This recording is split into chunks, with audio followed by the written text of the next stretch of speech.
This is Mississippi Matters on Jackson 16 WAPT. And thank you for watching Mississippi Matters, conversations with the candidates.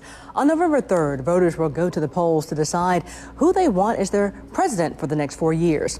Here in Mississippi, all eyes are on the Senate race, who will serve for the next 6 years and who will it affect and how will it affect the balance of power. In this race, we have incumbent Senator Cindy Hyde-Smith versus former Congressman and U.S. Agriculture Secretary Mike Espy. Tonight, a candid conversation about the issues facing Mississippi right now and each candidate's priorities for the future of the Magnolia State. Right now, we speak with Mike Espy. Thank you so much for being with us.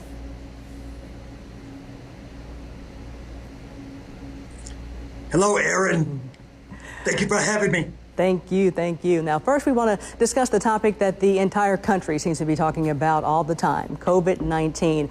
And we want to start with your overall thoughts about the virus. Then I'll move on to specific questions on its impact on Mississippi and the federal response and the response from Washington. And I want to start with your experience with the virus. And has it impacted you personally at all?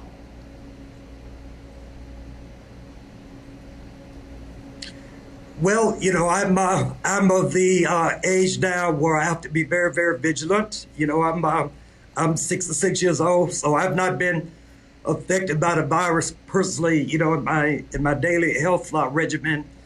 But I've had to change my behavior, as we all have. You know, I follow the science. So whatever Dr. Fauci says, Dr. Dobbs here in Mississippi, Luann, Woodward, I believe, at UMC. I listen to them. I will adhere to whatever they say. And they say the same thing. They say that until we get a vaccine, we have to protect each other. We have to wear these masks. You know, I wear mine religiously. And because my mask protects my neighbor, my neighbor's mask protects me. So we're going to do that even until we have a vaccine. And then if it's safe and effective, I'll be the first one to take the vaccine. And in the habits of our campaign, of course, I'm personally a hands-on guy. I love to shake hands and hug people and look them in the eye and even kiss babies. But of course, in the course of this pandemic, we've not been able not to do those things. Most of our activities have been done remotely through means of what we're doing right now through computer. But here lately, I've been getting out where we did like 40 Zoom events since March. Within the last month, we've had maybe 20 in-person events, and they are COVID compliant. So as long as people come, they socially distance, they wear masks, I still can see their eyes. I can't see their smile, but I can hear them clap. And so I've been well received all over Mississippi. And now we've got 1 week to go, 1.5 weeks to go, and we're taking a tour now next week all over Mississippi. So, you know, we've pivoted, we've acclimated like we all have. But my thoughts go really not to myself or my campaign. It goes to Mississippians. I mean, how many now have been thrown out of jobs through no fault of their own? How many of the Mississippians now don't have any income? They're wrestling with their bills. How many now are dying? I looked at the figures even this morning, and we have over 3,220 deaths in Mississippi, 112,000 infections. It's awful. And I know you want to talk about that later, so I'll let you ask that question. But it didn't have to be this way, and I want to say what I would do. Yeah, and let's segue into that and talk about your thoughts on the coronavirus response here in the home state and on the people that you would serve. Let's talk about that.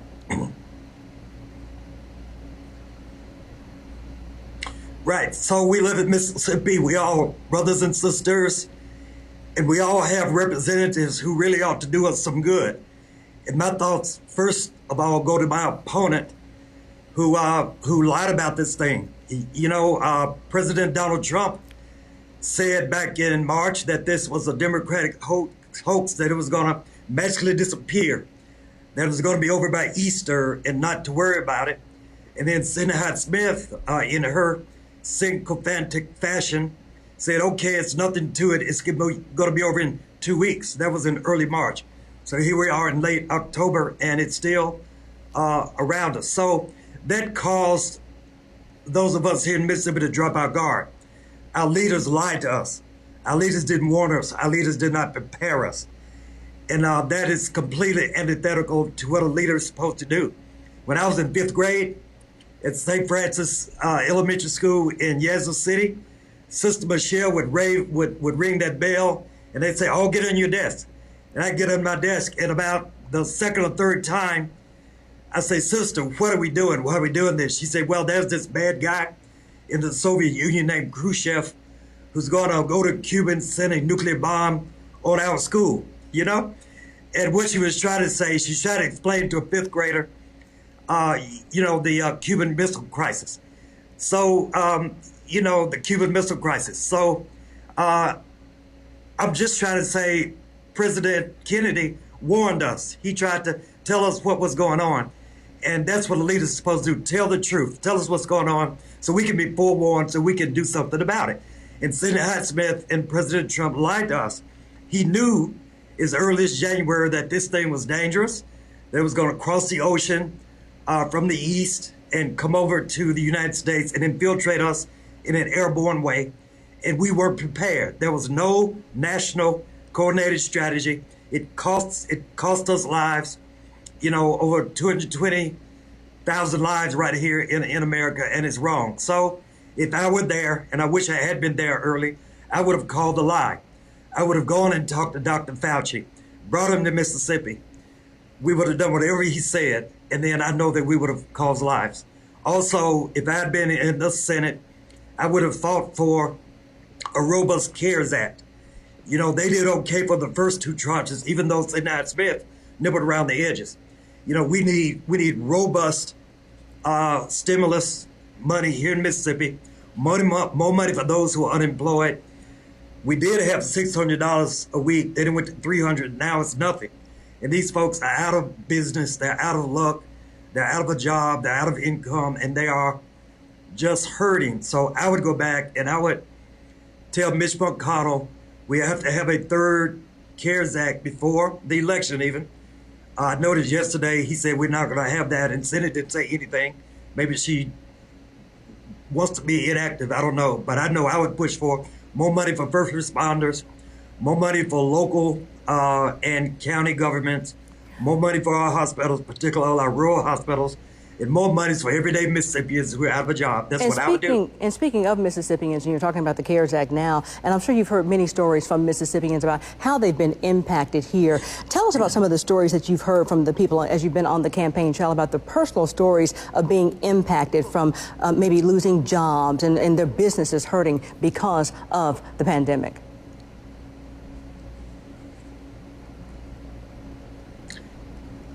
Yes, before this show even taped, I was in a restaurant speaking to the owner, and he's bemoaning the fact that he had to cut down the attendance or the patronage of his restaurant by no more than 30% or no more than 40%. It's hurting his bottom line. He had to lay off his workers. And it's not his fault. It's not their fault. It's the fault of our leaders who didn't protect us from this virus. I mean, this virus was coming regardless, but we could have protected our citizens by first telling them the truth, getting them prepared for the truth, making sure we had our preparatory measures in line, and then enacting it. And we didn't do that. I've spoken to African-American men and women who now, unfortunately, have felt the brunt of this pandemic because of the 3,200 lives lost. Maybe 65% of them are African-American, and that is because that's no reason that we don't know. It's because of the legacy of disinvestment in our health here in Mississippi. We have all these comorbidities already there.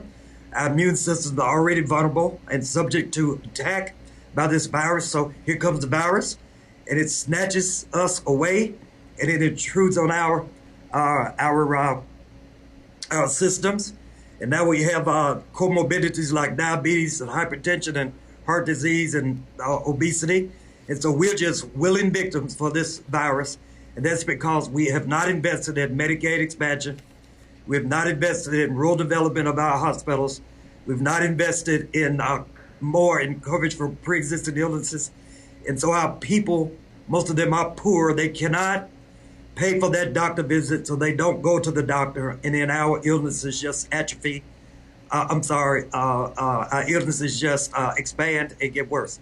So we need leadership to cover our pre-existing illnesses, to help our rural hospitals, to bring Medicaid expansion to Mississippi, to bring the cost of drugs down so that people can afford to take the drugs that are so high and go to the doctor and afford to pay the bill, because 90% of it will be borne by the federal government. That's all if you elect Mike Espy to the Senate. And we have Compared 60 to my seconds opponent. left in Now, I this wanna segment. tell Can you wrap everybody, it up in 60 Aaron, seconds and tell us quickly about COVID? In 60 seconds, your final words about COVID in 60 seconds. I will. 60 seconds. I protect you, you protect me by wearing the mask. Okay, until we get a vaccine, we have to wear this mask, and that's the way that we can protect each other. Let's get rid of this. Let's do it together. Let's social distance. Let's wear the mask. Let's help each other, because I'm my brother's keeper. You're your brother's keeper. Helping each other. Keep it right here, everyone. More of our conversation with Mike Espy coming up after the break. Welcome back to Mississippi Matters, conversations with the candidates. We have former Congressman and U.S. Agriculture Secretary Mike Espy with us this half hour. Now, in this segment, we want to talk about the impact that federal leaders have on the daily lives of Mississippians. And we want to talk about your top 3 priorities for the state for the next 6 years should you win. Now, what is at the top of that list? What's number 1 for you?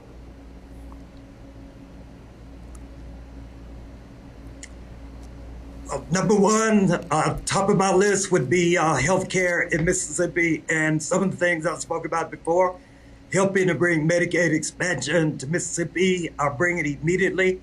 250,000 people in Mississippi would have relief. They could go to the doctor, and the U.S. government would pay 90% of that medical bill, so they'd have confidence they could go to the doctor to take care of all of their ills and all of their maladies. We could reduce the cost of prescription drugs. And because the poor could pay the medical bills, the rural hospitals would no longer close. So I want to be the healthcare senator. Jim Eastland was known for picking judges. Senator Stevenson was known for being the father of the modern Navy. Senator Cochran was known for agriculture and rural development. I want to be known as a senator for healthcare. Okay, healthcare is number 1. Okay, what would be the second priority?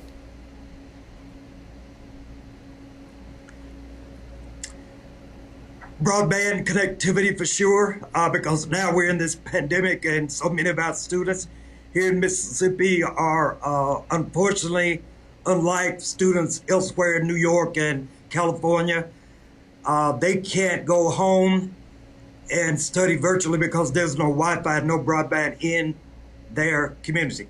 So this is something that can be easily solved. I did it when I was Secretary of Agriculture. We were over rural development.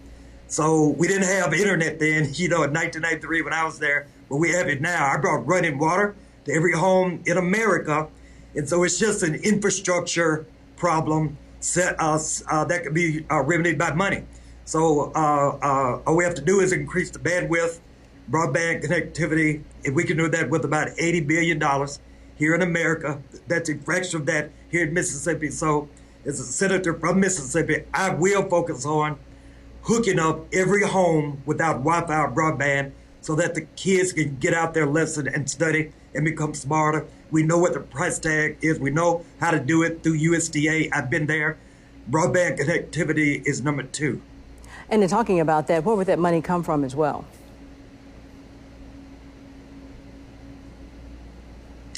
Right. Well, when I brought running water to every home in America, it was through the Rural Development Administration at the USDA that I was the secretary for a couple of years. And so we took my budget was about $68 billion. So for that mission, I took about $2 or $3 billion from my personal discretionary budget, and we multiplied it going to Wall Street and facilitated that money and making it grow. And then we got utilities to pitch in, piping, and labor unions to pitch in labor. And then we formed a series of water associations so they could manage the infrastructure development and bring this water to homes. And then the people, obviously, when they had the water, they had to pay for it through fees and monthly dues and so forth. So all of it worked well. I called it Water 2000, that by the beginning of the 21st century, we'd have every home hooked up, and we did. And then, So the money would come from USDA, Rural Development Administration, the Federal Communications Commission, and it would come from the federal government. and before we get to your number 3, kind of maybe weaving your number 2 and your number 1 together, you talked about the broadband, talked about healthcare, and one of the big things that people have been doing now with the pandemic is telehealth. So the broadband Yes. and then your healthcare. A lot of people now, either they're not able to get to a doctor and they've been having to do telehealth. It's something new for a lot of people. Maybe talk about those two things together.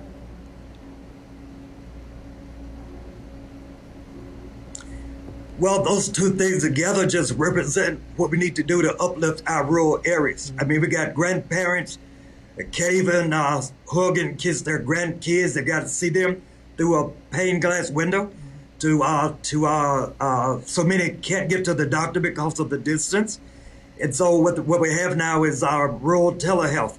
So, you just dial in your doctor and tell them your symptoms, and then they would do their best to prescribe medicine for you and to prescribe a treatment. So we can do that digitally now. But unfortunately, in Mississippi, so many of these rural hospitals are closing, and the doctors are abandoning these rural hospitals, going to the more urban situations. So a lot of our primary doctors and those that give prenatal care to poor women, they're no longer there. So it doesn't matter if you got telehealth, the doctors aren't there anymore.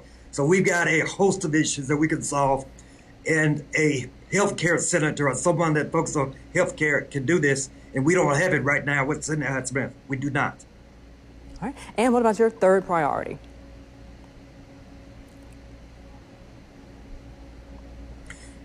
Education. Now, I can't tell a parent where to send their child, to public school or private school, parochial school, charter school. It's their child, and they will do whatever they want to do in their child's best interest. But I do feel that public money ought to just go for public schools. Ad valorem taxes ought to go only for public schools. And then if you want to send your child to another situation, then you have to pay for that. I also believe that we should raise the pay of our public school teachers, and the federal government can do a lot there. We also have incentive programs to bring teachers into the public schools. And then I'm combining now 1 and 2. I follow an advanced placement program called the Global Teaching Project, where rural students here in Mississippi can take STEM courses, science, technology, engineering, and math, from teachers at Harvard, Yale, MIT, Stanford, and Princeton. And they do this sometimes. If you don't have broadband, they've got to go to the library and wherever the broadband is available. And then they get out their lesson with these teachers in these STEM courses. And then twice per year, the teachers come to Mississippi and they see these students in person. And I'm there always to greet them and to give them a thumbs up. So we need more money for teachers, more money for public schools. We need to make sure that our students go to college and leave without a bunch of debt. I want to reduce student debt. I want to give incentive for students to go to college and then give 2 years back to their community. Like there's a young lady now at Rhodes. She's a Rhodes Scholar in Oxford, but she went to Ole Miss under a scholarship given to her by a teachers organization on the condition that when she graduates, she'll go back to Tupelo and teach. And so I want to do all of this: education, healthcare, and broadband. My top 3. All right, we have about 3 minutes left in this segment. We want to talk about police and community relationships and bringing these together. Of course, this summer in Jackson, there was a very peaceful protest that happened in downtown Jackson. No problems were had. We want to talk about your thoughts about bringing these two sides together to work together to enact change and have peace.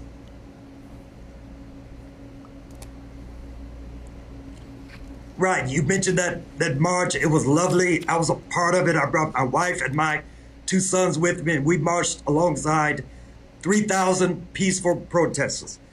Just about all of them had masks. I mean, it was mandated that you wear a mask. It was peaceful. It was productive. It was, to me, sort of spiritual, because it's being led by 20-somethings, Gen Z and millennials, and I loved it. Even though I've got gray hair and I led the march, I couldn't speak because they said I was just too old.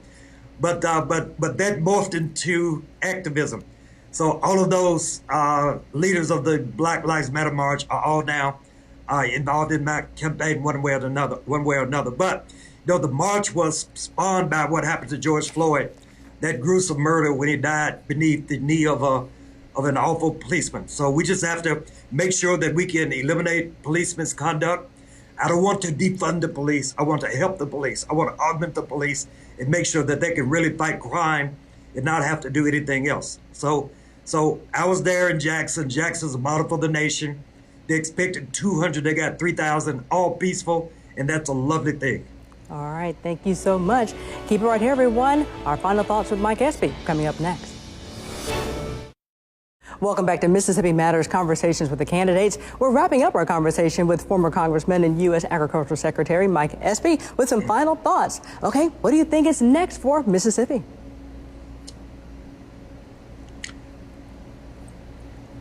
Well, Aaron, thank you so much for this interview. What's next for Mississippi is November 3rd. We want to elect a new senator for Mississippi, someone who is dynamic, experienced, brings inclusiveness and diversity to Mississippi. We want to change, just like we changed the state flag that's over my left shoulder. We want to bring change to the Mississippi Senate seat. I'm running against Sidney Hyde-Smith, who Vanderbilt University called the most ineffective senator in the United States, the worst in the United States, passed no bills, had no town meetings, won't debate, disrespects the American public and the Mississippi public, and I want to do something completely different than that. She's wrong for Mississippi, she's outdated for Mississippi, she's holding us back, and it's costing us jobs, and it's harming our economy. So I want to go to Washington, bring diversity, bring welcomeness, bring inclusion, experience. I don't care who you are, race, age, sex, gender, sexual orientation. I will be your senator. I'll be effective, I'll be available, and I'll be accessible. So please, sir, please, ma'am, go out on November 3rd, vote for Mike Espy for U.S. Senate. I'll be the best senator you've ever had. And thank you so much for the conversation today. And thank you all so much for watching Mississippi Matters Conversation with the Candidates. Remember, Election Day, November 3rd. Polls are open in Mississippi from 7 a.m. to 7 p.m.